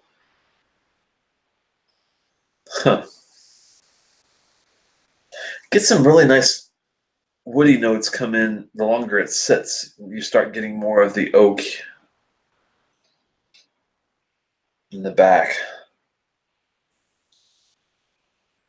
sawdust and such. For a 21, it's so sprightly, and I'm sure it's the ABV that's helping out. And that's why I love sticking with this kind of bottling, because I'm going to get my at least 48 or higher out of this, and that's I'm so sick of the 40 to 43% offerings, really. And I was getting that with 16-year-old whiskey, like Oberfeldy 16. I thought, how bad could this be? It's a 16-year-old whiskey. It's it's got to be pretty good. 40% ABV, and it's okay. It's just a 2.5 to 3-star whiskey, and it's just I've got a lot of it left, and I'll probably sit there for quite a while unless I have people that want to try it come over and talk them into at least giving it a little sample. But I'll probably end up using it for blends with some sort of sherry offering, or some sort of other cask influence that'll make it a little more presentable, a little more drinkable. Because the 16 by itself is a ex-bourbon. It might have sherry in there, but there's not really a whole lot else going on.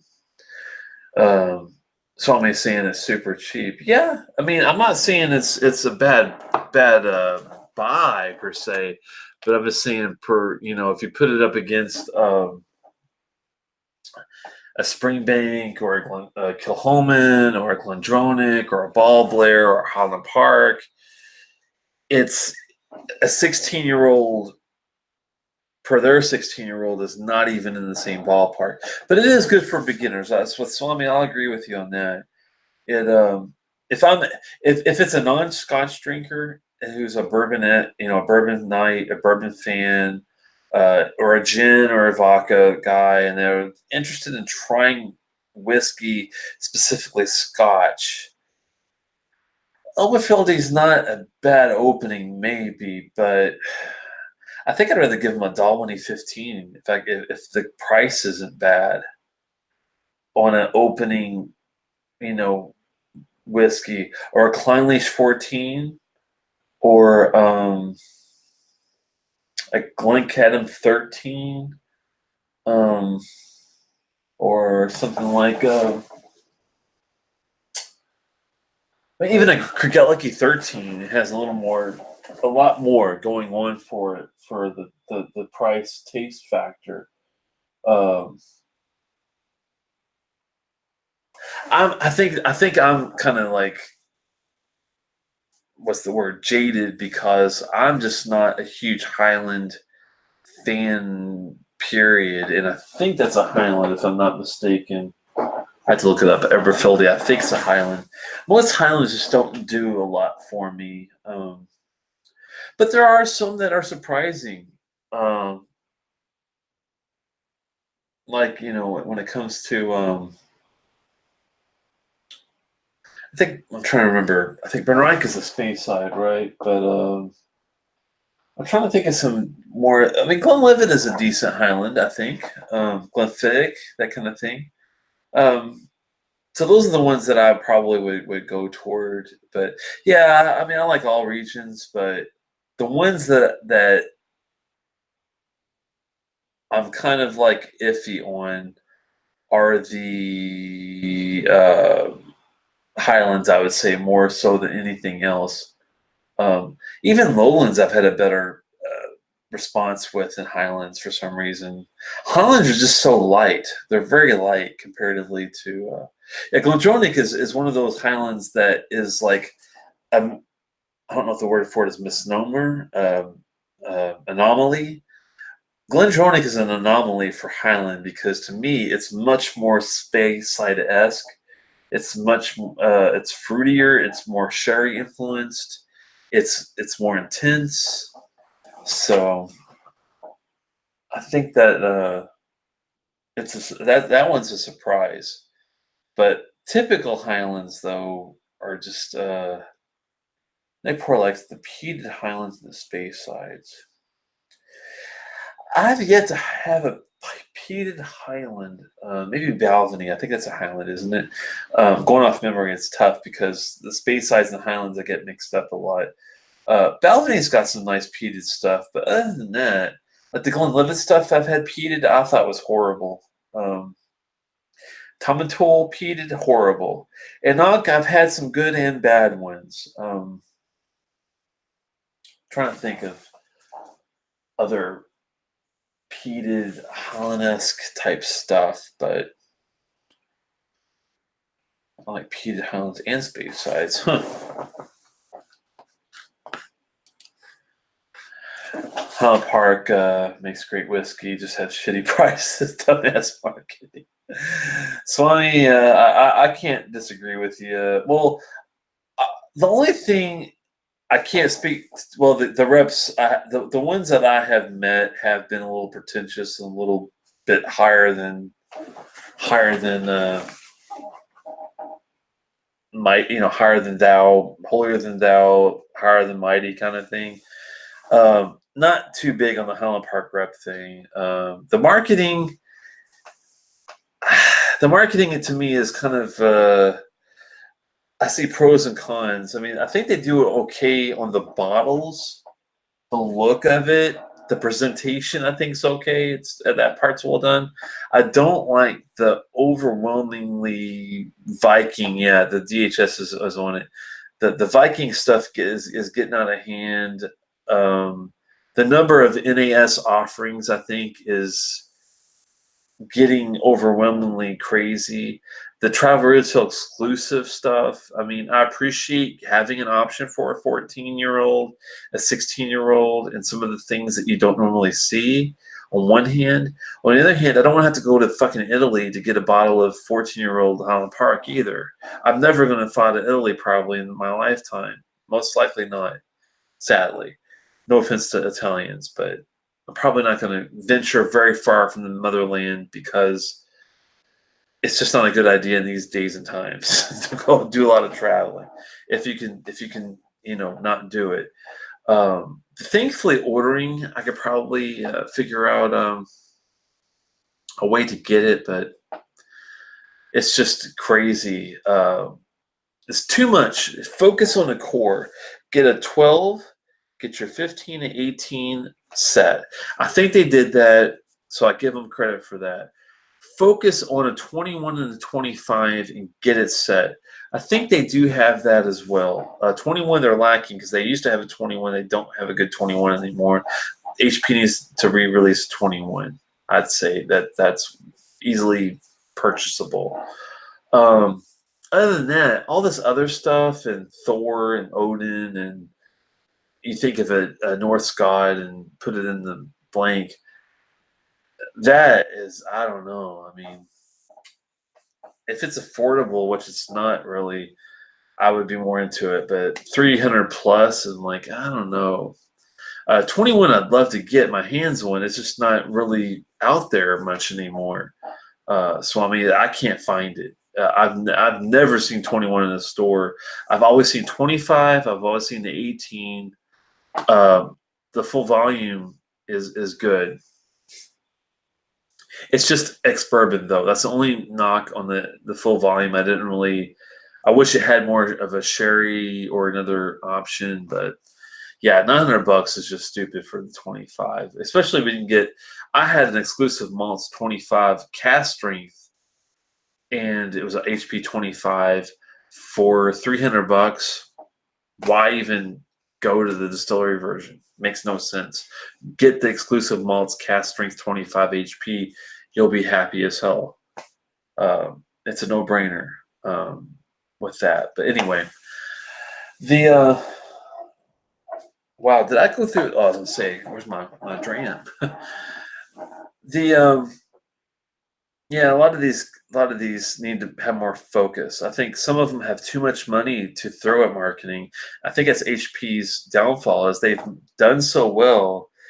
They have all this, extra money to throw at marketing, but they're just throwing it everywhere to see what sticks. And I don't think it's focused marketing. They should focus, more on the deal. Let's see what Whiskey says. Fuck that. I'll leave that for you guys. What is it that you're not agreeing with there, Ace? I'm just curious. I'm not quite sure which one you're not on board with, but yeah, $750. Yeah, you're right. It was at the low end, Swami. It was 500 on the lowest possible end, 550 for the 25, and that's still too high. If I get a cast strength independent bottling that tastes great for $325 at the most, why the hell even go there? Oh, $500 to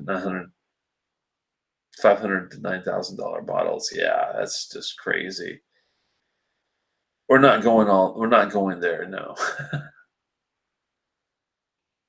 No, if it approaches 500, that's where I have to definitely draw a line of I'm not going there unless it's a gift, because I can't even justify spending that kind of dollar on juice. I mean, I've had some good juice, but juice has never been worth above $300 or $400. I mean, that's just crazy. But $500 for a 25-year is about 100 more than average. Yeah, Highland Park is way overpriced. I think the Dark 17 is a great dram. Is it worth $300? 17-year-old whiskey that's not cast strength, $300. Oh, that's a tough one. It's good. It's damn good. It's worth $200, I'd say, but $300. That's the problem I have with the Macallans, the Dalmores, the Highland Parks. It's risen above the crest. The flood has gone above the crest stage, and they're asking more money than what they should be. It's just what it is, and until people stop paying that and buying something else, they're still going to try to charge that price for it. It's just the way it is. Supply and demand is what makes the world go round. So if you don't want to pay that, stop paying it. I can get a 50-year-old rum for $200. You're right, Swami. I hear you. 120 for the 18-year, 100 for the 17 full volume. That's all bourbon. Neither of those are bad in my opinion. And HP and McKellen do better wood. Yeah, 120 for the 18-year. Now the HP 18-year is very well priced, very well received. Will go down probably as one of the best. I'm thinking top 3 drams of all time. That Highland Park 18 should be on everyone's bar, at least an empty bottle of it, because it's that good. That said, anything else, don't overpay for it. The 25 I don't think is worth $500+. I just don't think it is. It's the 18 with some tropical notes is what the 25 really was to me. I do appreciate the tropical notes, but is it worth the extra going from $130 here for 18 Highland Park to the 25 $500 plus? No way in hell. There's no way. Now there's the full volume. Now I didn't have the age statement on my full volume. You say it's 17 years. It probably does have 17-year-old juice in it. But yeah, for what it is not overly priced for that. I'm just talking about the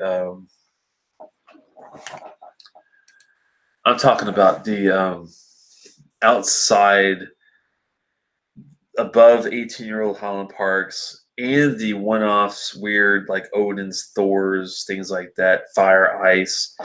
Those are, it gets to where the 17-year-old whiskey they're charging $300 for. That's where I'm kind of like, is it worth that price for under 20-year-old whiskey? That's where I'm kind of like, the Bruichladdich Black Arts is a 23-year-old whiskey. That I understand why it's $300 or $400 for. The 17-year-old Highland Park, that's where I'm kind of like trying to figure out, where are they coming up with this number? That's a tough one. Same thing with the new Bowmore 18 price, $215 when it was $160 like less than 3 months ago. I don't think so. It's a little crazy. DHS says, I know. Well, let me go back before that. Marketing distorts supply and demand. Yeah, it's true. Swami says 40-year-old rye for less than $200. Well, now you're going to ryes and grains and all that. That's a whole other story. Have you tried it? That brandy kind of tripped me out the first time. Took Ralphie's advice when I drank it. I wonder which one he's talking about. Whiskey Ace 50-year-old brandy for way less. Wow.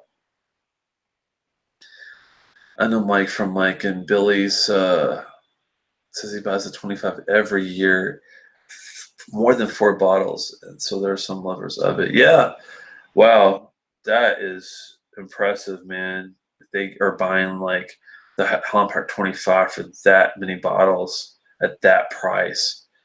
More power to them. But if I have the choice between the distillery version 25 Highland Park and independent one version, like I had the 25 cask strength exclusive malts, I would buy that, or a Scotch Malt Whisky Society version of a cask strength 25-year-old, probably a similar price, maybe even cheaper.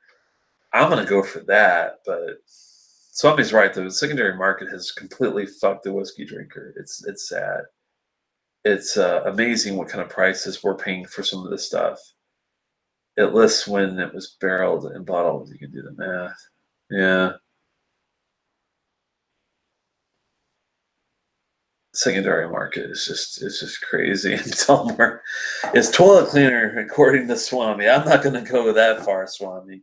There are an occasional off-putting note, maybe on the medicinal / strange level. I'll agree with you there, but I don't know if I'm going to call it toilet cleaner just yet. Wow. Swami, I'm meeting Mike in 3 weeks for lunch. I'll ask him about it. Wow. That's cool. Now, I've never talked to Mike from the Mike. Is Billy, does he even still do anything? Because the last like 3 or 4, I think, just off the wall reviews that I saw, just doing searches here and there for reviews, I think I saw Mike only. I don't think I see Billy at all anymore. So I think it's like a Billy is like running Mike is kind of running the show, doing the reviews and stuff now. If I'm not mistaken, tell me if I'm wrong on that one. But hopefully everybody's doing well with that group. I don't know them at all. I've never talked to them or been on their show, but Whiskey loves Old Forester. More for you, my friend. You keep that to yourself.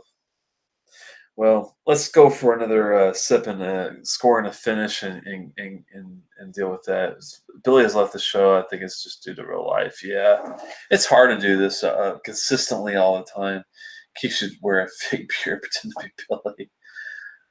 That might work. Mm. Great sip. Still going strong. Going to do a couple drops. Let's see.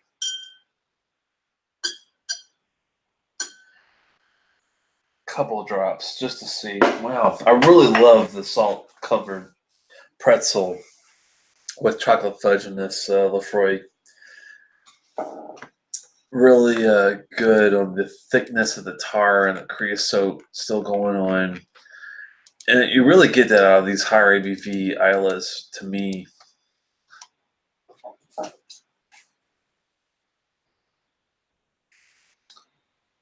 Now, the finishes on these two, I will say, have unfortunately been a little shorter than I wanted.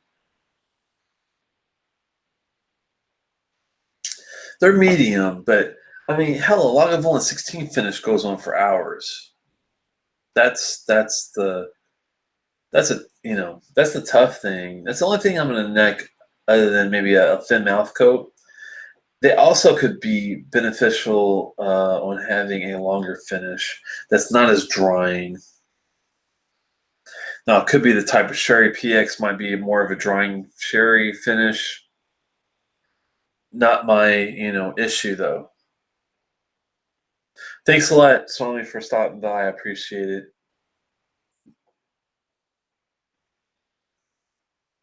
I never had a 21. Springbank 21 is definitely on my to-do list at some point, but it's going to be a while before I can afford one of those types of bottlings.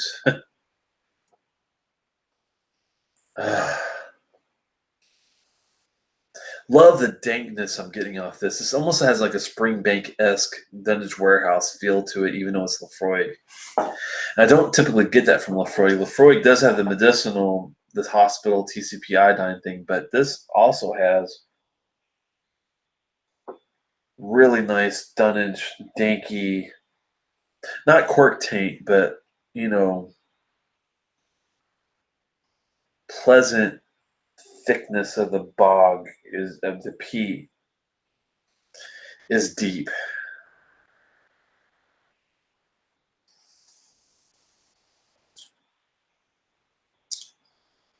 Might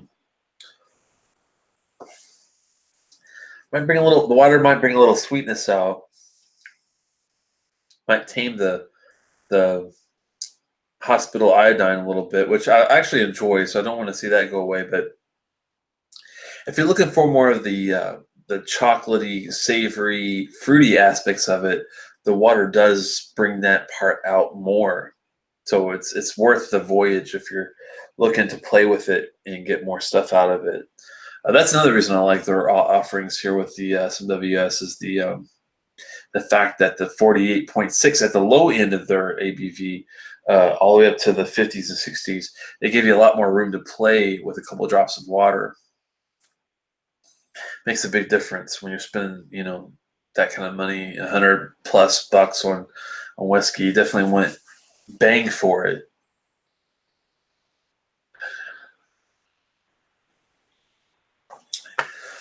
And once you get to these obscure distilleries, you're gonna have to pay for the shipping.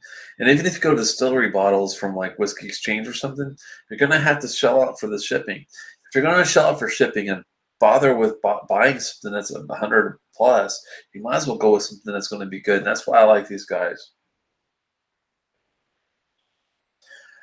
Well, we'll see how the show goes.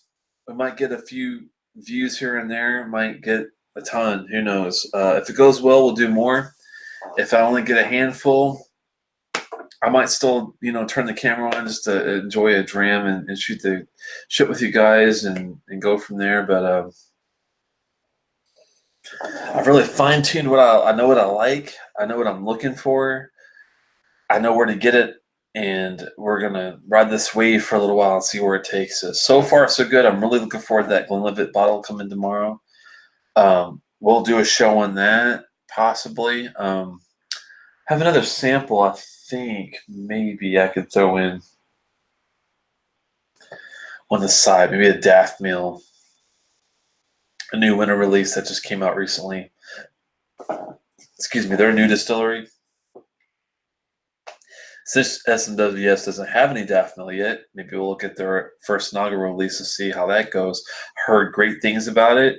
Looking forward to it. And hopefully see you guys soon.